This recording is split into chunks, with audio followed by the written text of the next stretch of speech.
നമസ്കാരം, മലയാളി വാർത്തയിലേക്ക് സ്വാഗതം. കേരളത്തിന്റെ ചങ്കാളി കത്തിച്ചുകൊണ്ട് 2018 സമാനമായ പ്രളയ സാഹചര്യത്തിലേക്കാണ് കേരളം എത്തിയിരിക്കുന്നത്. പല ജില്ലകളും വെള്ളത്തിൽ മുങ്ങിക്കഴിഞ്ഞിരിക്കുന്നു. പത്തനംതിട്ടയും കോട്ടയവും വയനാടും കോഴിക്കോടുമൊക്കെ പ്രതിസന്ധികൾ രൂക്ഷമാണ്. ഇതിനോടൊപ്പം തന്നെയാണ് മലയിടിച്ചിലും ഉരുൾപൊട്ടലും വലിയ പ്രതിസന്ധിയും സൃഷ്ടിക്കുന്നത്. വയനാട്ടിലേക്ക്, പാലക്കാട്, വയനാട് ജില്ലകളിലേക്കൊക്കെയുള്ള യാത്ര പരമാവധി ഒഴിവാക്കുക എന്നാണ് ഇപ്പോൾ നിർദ്ദേശം വന്നിരിക്കുന്നത്. കുതിരാൻ തുരങ്കത്തിന്റെ പടിഞ്ഞാറേ ഭാഗത്ത് മണ്ണിടിച്ചിൽ ഉണ്ടായിട്ടുണ്ട്. ചെറിയ തോതിലാണ് മണ്ണിടിച്ചിൽ എന്നാണ് പ്രാഥമിക വിവരം. 2 ഭാഗത്താണ് മണ്ണിടിച്ചിൽ ഉണ്ടായിരിക്കുന്നത്. ഇടിഞ്ഞ മണ്ണ് പാറക്കിടയിലാണ് കുടുങ്ങിക്കിടക്കുന്നത്. ജില്ലാ collector Shikha Surendran, K Rajan MLA സ്ഥലത്തെത്തി. സ്ഥലത്തിപ്പോഴും മഴ തുടരുന്നതിനാൽ ആശങ്ക വർദ്ധിക്കുകയാണ്. മണ്ണ് താഴെ റോഡിലേക്ക് വരാത്തതിനാൽ നിലവിൽ സ്ഥലത്ത് ഗതാഗത തടസ്സമില്ല. എങ്കിലും ഇവിടെ മണ്ണിടിച്ചിൽ ഉണ്ടായതോടുകൂടി ഇപ്പോൾ ഒരു മുന്നറിയിപ്പ് വന്നിരിക്കുന്നത് കഴിവതും ഈ ഭാഗത്തൂടെയുള്ള യാത്ര ഒഴിവാക്കാൻ വേണ്ടിയാണ്. ദേശീയപാത എഞ്ചിനീയർമാർ സ്ഥലത്ത് പരിശോധന നടത്തുമെന്ന് അറിയിച്ചിട്ടുണ്ട്. മണ്ണിടിഞ്ഞ മുകൾ ഭാഗത്തേക്ക് എത്താൻ വനം വകുപ്പ് ഉദ്യോഗസ്ഥരുടെ സഹായം തേടുമെന്നും കെ രാജൻ MLA അറിയിച്ചു. പ്രശ്നമില്ലെന്നാണ് അധികൃതർ അറിയിച്ചതെന്ന് ജില്ലാ കളക്ടറും വ്യക്തമാക്കി. ദേശീയപാത അധികൃതരും വനം വകുപ്പ് ഉദ്യോഗസ്ഥരും മണ്ണിടിച്ചിലുണ്ടായ ഭാഗത്തെത്തി കൂടുതൽ പരിശോധനകൾ നടത്തും. മുകളിലെത്തി പരിശോധിച്ചാൽ മാത്രമേ ഏതെങ്കിലും തരത്തിൽ പ്രശ്നങ്ങൾ ഉണ്ടോ എന്ന് മനസ്സിലാക്കാൻ കഴിയുകയുള്ളൂ. മുകളിൽ വെള്ളക്കെട്ടുണ്ടോ എന്നതും പരിശോധിക്കുമെന്നും ശിഖ സുരേന്ദ്രൻ അറിയിച്ചു. ഈ ഭാഗത്തോടുള്ള യാത്ര കഴിവതും എല്ലാവരും ഒഴിവാക്കുക. കാരണം 2 ഭാഗത്തായിട്ട് മണ്ണിടിച്ചിൽ ഉണ്ടായിട്ടുണ്ട് എന്നാണ് വിവരം. കുതിരാൻ നമുക്ക് അഭിമാനമാണ്. കേരളത്തിലെ ആദ്യത്തെ ഇരട്ടക്കുഴൽ തുരങ്കപാതയാണ് തൃശൂർ പാലക്കാട് ദേശീയപാതയിലെ കുതിരാൻ തുരങ്കം. 2014 ഒക്ടോബർ 9 നിർമ്മാണം ആരംഭിച്ച ഈ തുരങ്കം മല തുരന്ന് ആധുനിക എഞ്ചിനീയറിംഗ് വിദ്യകൾ ഉപയോഗിച്ചാണ് യാഥാർത്ഥ്യമാക്കിയത്. ഈ മല തുരക്കേണ്ടി വന്നതോടുകൂടി വലിയ പ്രതിഷേധം അന്ന് ഉയർന്നിരുന്നു. ഈ കുതിരാൻ തുരങ്കത്തിന്റെ പ്രവർത്തനങ്ങൾ നടക്കുമ്പോഴും കുതിരാൻ തുരങ്കത്തിന് വേണ്ടിയുള്ള പണി നടക്കുമ്പോഴുമൊക്കെ ഇതിനെ എതിർത്തുകൊണ്ട് പരിസ്ഥിതി പ്രവർത്തകർ ഉൾപ്പെടെയുള്ളവർ രംഗത്തേക്ക് വന്നിരുന്നു. ഇപ്പോൾ ഇവിടെ മണ്ണിടിച്ചിൽ ഉണ്ടായതോടുകൂടി വലിയ പ്രതിഷേധവുമായി പരിസ്ഥിതി പ്രവർത്തകർ രംഗത്തേക്ക് വന്നിരിക്കുകയാണ്. അവർ പറയുന്നത്, ഞങ്ങൾ മുൻപ് വ്യക്തമാക്കിയതാണ് ഇത് ദുരന്തമുണ്ടാക്കും എന്ന്. അത് കേൾക്കാതെ പ്രവർത്തനവുമായി മുന്നോട്ട് പോയവർ വലിയ ആപത്താണ് വിളിച്ചു വരുത്തിയിരിക്കുന്നത് എന്നൊക്കെ വലിയ പ്രതിഷേധവുമായിട്ടാണ് എല്ലാവരും രംഗത്തേക്ക് വന്നിരിക്കുന്നത്. ഒന്നിനു പിറകെ മറ്റൊന്നായി 2 തുരങ്കങ്ങളുണ്ട് കുതിരാന്. ഓരോ തുരങ്കത്തിനും ഏകദേശം 1 കിലോമീറ്ററോളം നീളവും 10 മീറ്റർ വീതിയും ഉയരവുമുണ്ട്. 2 തുരങ്കങ്ങളെയും തമ്മിൽ ബന്ധിപ്പിക്കുന്ന ഇടനാഴികൾ നിർമ്മിച്ചിട്ടുണ്ട്. ഇത് അത്യാഹിത ഘട്ടങ്ങളിൽ ഒരു തുരങ്കത്തിൽ നിന്ന് മറ്റൊന്നിലേക്ക് മാറാൻ സഹായിക്കുന്ന രീതിയിലാണ് നിർമ്മാണം പൂർത്തിയാക്കിയിരിക്കുന്നത്.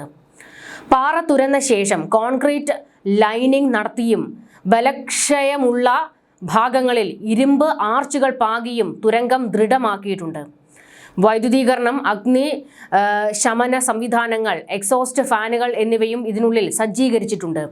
ഇപ്പോൾ ഈ പരിസ്ഥിതി പ്രവർത്തകർ വലിയ പ്രതിഷേധം ഉയർത്തുന്ന ഈ ഒരു ഘട്ടത്തിൽ അവിടുത്തെ അധികാരികൾ ഇവരോട് വ്യക്തമാക്കിയിരിക്കുന്നത് പ്രതിസന്ധികൾ ഉണ്ടാകില്ല, മണ്ണിടിച്ചിൽ ഉണ്ടായിട്ടുണ്ടെങ്കിലും കുതിരാൻ തുരങ്കത്തിനൊന്നും സംഭവിക്കില്ല എന്നാണ് അധികൃതർ ഇവരോട് വ്യക്തമാക്കുന്നത്. എന്നാൽ ഇത് വലിയ ദുരന്തങ്ങൾക്ക് വഴിവെക്കും എന്നാണ് പരിസ്ഥിതി പ്രവർത്തകർ ഇപ്പോഴും ആവർത്തിക്കുന്നത്. കാരണം ദുർബലമായ ഒരു ഭൂമി ഇടിച്ചു നിരത്തിയാണ് തുരങ്കം പണിതിരിക്കുന്നതെന്നും അതിന്റെ ഭവിഷ്യത്ത് വരും കാലത്ത് അനുഭവിക്കേണ്ടി വരിക തന്നെ ചെയ്യും എന്നാണ് പരിസ്ഥിതി പ്രവർത്തകർ പറയുന്നത്.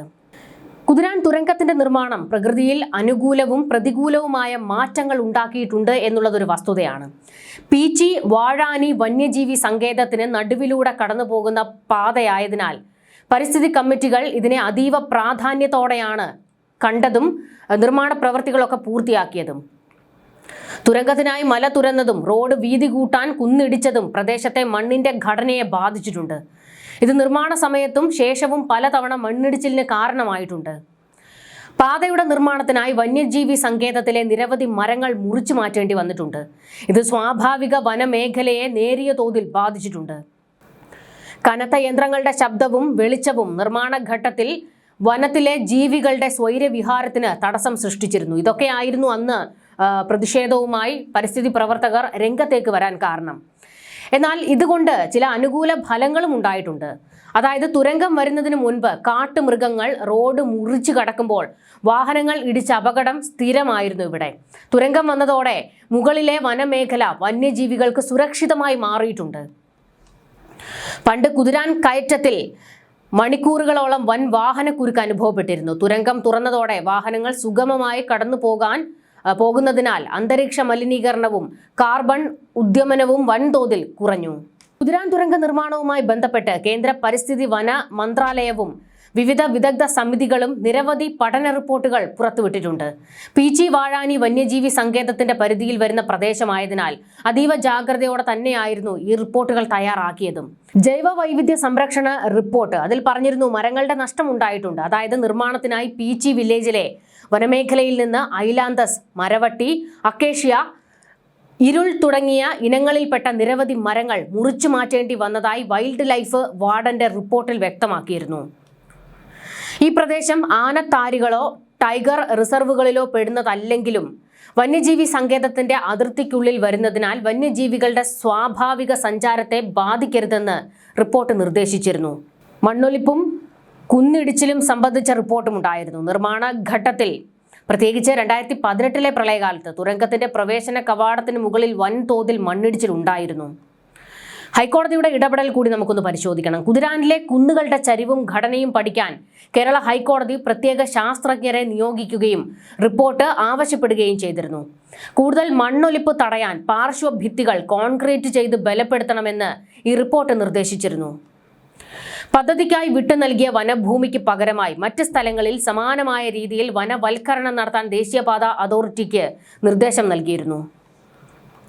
തുരങ്കത്തിനുള്ളിലെ അമിതമായ ഹോൺ മുഴക്കലും വലിയ വെളിച്ചവും വനത്തിലെ മൃഗങ്ങളെ ഭയപ്പെടുത്താതിരിക്കാൻ കൃത്യമായ നിരീക്ഷണ സംവിധാനങ്ങൾ വേണമെന്ന് റിപ്പോർട്ട് ശുപാർശ ചെയ്തിരുന്നു. ഇത്തരത്തിൽ ഒരുപാട് പഠനങ്ങൾക്കൊക്കെ ശേഷമാണ് കുതിരാനിൽ തുരങ്കം സാധ്യമായത്. എന്നാൽ ഇപ്പോൾ അവിടെ മണ്ണിടിച്ചിലുണ്ടായിരിക്കുകയാണ്.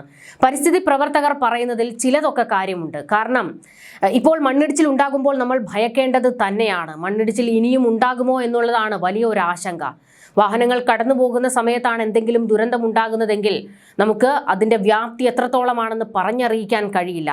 എന്തായാലും ഇപ്പോൾ അവിടെ മണ്ണിടിച്ചിൽ ഉണ്ടായിട്ടുണ്ടെങ്കിലും വേണ്ട നടപടിക്രമങ്ങൾ നടന്നുകൊണ്ടിരിക്കുകയാണ്. എങ്കിലും കേരളത്തിൻ്റെ ഒരു ഭൂപ്രകൃതി നമ്മളൊന്ന് പഠിക്കണം, മനസ്സിലാക്കണം.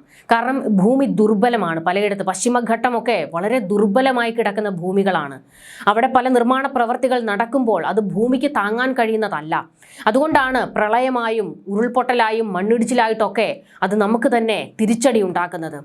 നമ്മൾ വികസന പ്രവർത്തനങ്ങൾ നടപ്പിലാക്കുമ്പോൾ വികസനം നമുക്ക് ആവശ്യമാണ്, വേണ്ട എന്നല്ല. എന്നാൽ വികസന പ്രവർത്തനങ്ങൾ നടപ്പിലാക്കുമ്പോൾ അത് ഭൂമിക്ക് ആഘാതം ഉണ്ടാക്കാത്ത രീതിയിലുള്ള വികസന പ്രവർത്തനങ്ങളിലേക്ക് കൂടി നമ്മൾ കടക്കണം. നമ്മുടെ ഒരു അവസ്ഥ എന്താണ് എന്ന് ചോദിച്ചു കഴിഞ്ഞാൽ സർക്കാർ തന്നെ അനധികൃതമായിട്ടുള്ള ഖനനങ്ങൾക്ക് എത്രയോ അനുമതി കൊടുത്തിരിക്കുകയാണ്. ഭൂമി തുരന്ന് അതിൻ്റെ അറ്റം പറ്റിയിരിക്കുകയാണ്. അതുകൊണ്ട് തന്നെയാണ് എല്ലാ കാലത്തും നമ്മൾ ഈ പ്രകൃതി ദുരന്തങ്ങൾ ഇപ്പോൾ നേരിട്ടുകൊണ്ടിരിക്കുന്നത്. ഇതിനിടെ സംസ്ഥാനത്ത് വിവിധ ജില്ലകളിൽ അടുത്ത മണിക്കൂറിൽ കനത്ത മഴയ്ക്ക് സാധ്യതയുണ്ട് എന്നാണ് കേന്ദ്ര കാലാവസ്ഥാ വകുപ്പ് അറിയിച്ചിരിക്കുന്നത്. കോട്ടയം, ആലപ്പുഴ, എറണാകുളം, തൃശൂർ, പാലക്കാട്, കണ്ണൂർ, കാസർഗോഡ് ജില്ലകളിൽ അടുത്ത 3 മണിക്കൂർ നേരത്തേക്ക് റെഡ് അലേർട്ട് പ്രഖ്യാപിച്ചിരിക്കുകയാണ്. ഒറ്റപ്പെട്ട ഇടങ്ങളിൽ ശക്തമായ മഴയ്ക്കും മണിക്കൂറിൽ 50 കിലോമീറ്റർ വരെ വേഗതയിൽ ശക്തമായ കാറ്റിനും സാധ്യതയുണ്ടെന്നാണ് പ്രവചനം. പലയിടത്തും ശക്തമാകുന്നത് വലിയ പ്രതിസന്ധി രൂക്ഷമാക്കിയിരിക്കുകയാണ്. ഈ വെള്ളക്കെട്ടിൽ നിന്ന് ജനങ്ങൾ ഒന്ന് മുക്തി നേടണമെങ്കിൽ ഈ വെള്ളം ഒന്ന് ഇറങ്ങണം. എന്നാൽ അതിനു പോലും മഴ അനുവദിക്കുന്നില്ല. നിർത്താതെ പലയിടത്തും മഴ പെയ്തുകൊണ്ടിരിക്കുകയാണ്. എല്ലാവരും സുരക്ഷിതരായിരിക്കുക. കഴിവതും ഈ മലയോര മേഖലയിലേക്കുള്ള യാത്രകൾ ഒഴിവാക്കുകയാണ് ഇപ്പോൾ ഏറ്റവും നല്ലത്. ന്യൂസ് ഡെസ്ക്, മലയാളി വാർത്ത.